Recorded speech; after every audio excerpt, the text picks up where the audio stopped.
I didn't wake up one day and decide to ruin his life. That's not how it started. Revenge wasn't the first thing on my mind. It wasn't even the second.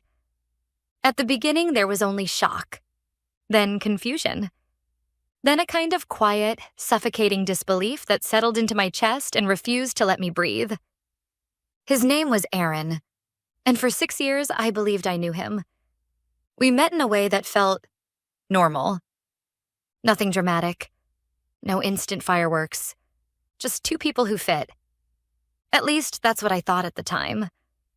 Aaron was the kind of man people trusted easily. Calm. Collected. The type who listened more than he talked. The type who made you feel safe without having to try too hard. We built a life that looked solid from the outside.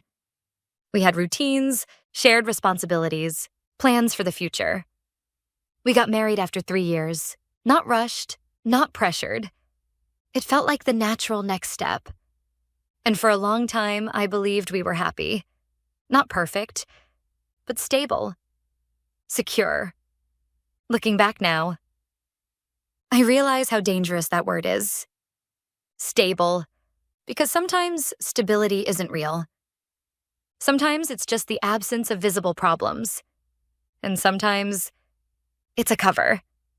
If there were warning signs, they were small. Too small to stand out. Too easy to explain away.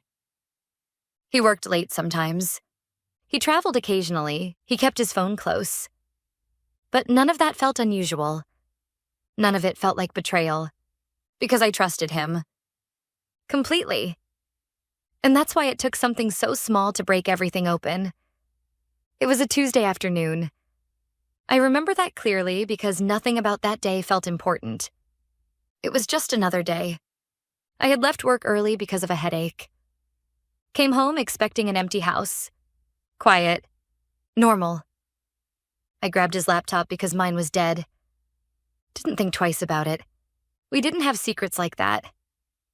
Or at least, I thought we didn't. When I opened it, his email was already logged in. And that's when I saw it. A confirmation email. A hotel reservation. 2 guests. Weekend stay.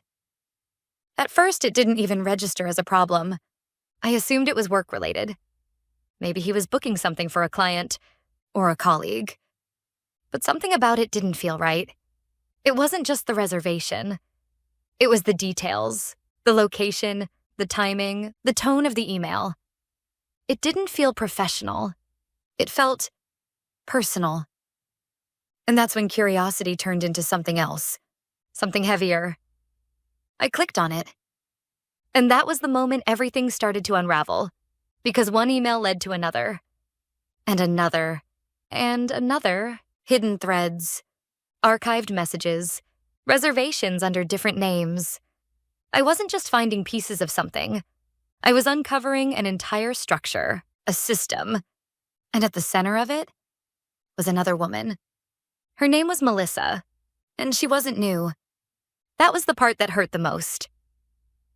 This wasn't recent. This wasn't a mistake.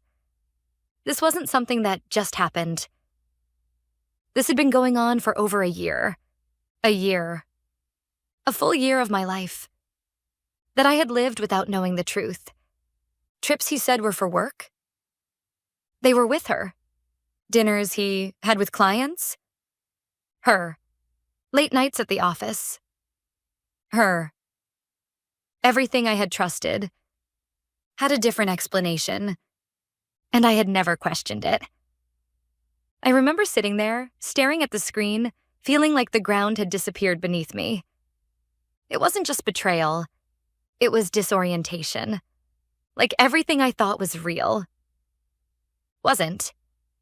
When Aaron came home that night, I didn't confront him. I couldn't.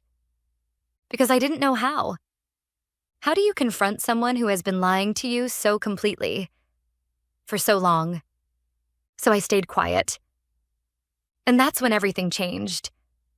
Because silence gave me time. Time to think. Time to observe. Time to understand.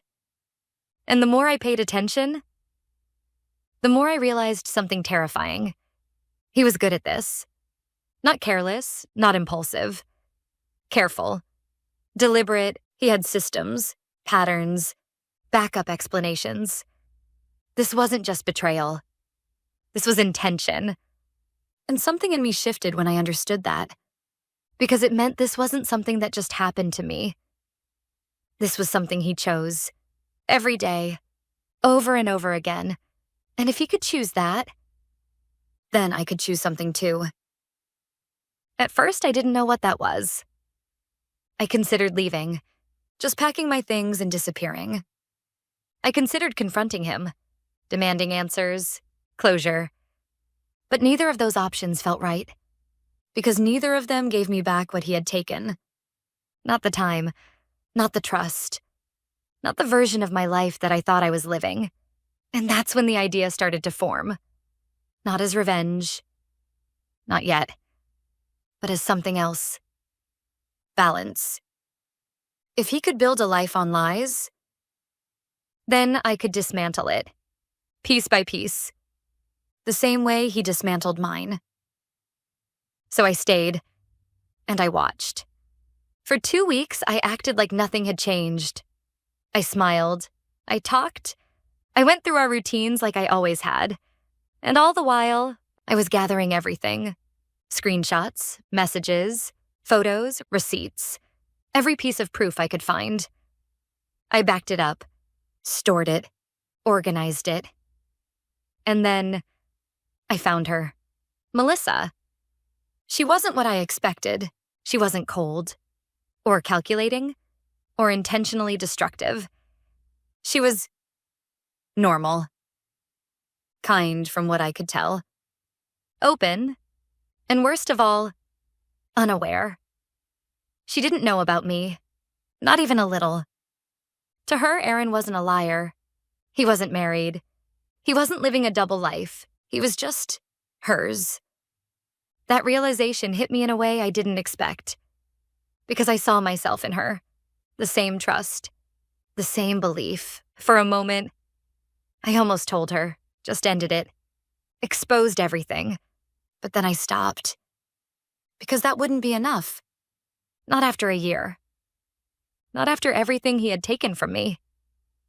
So I waited. And then I found out about the proposal.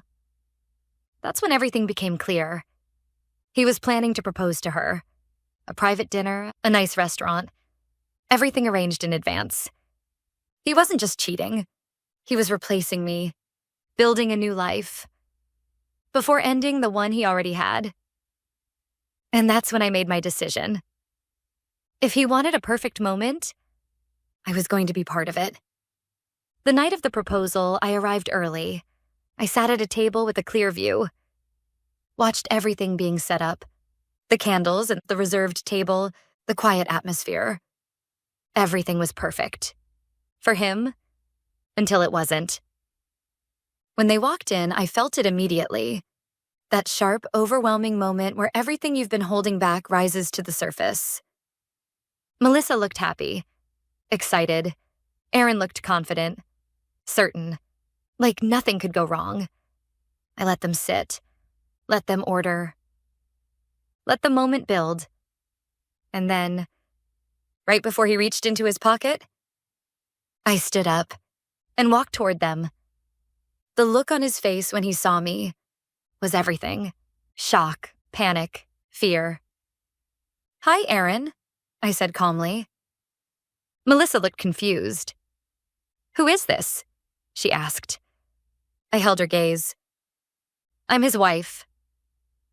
And just like that, everything he built collapsed. Exactly the way mine did.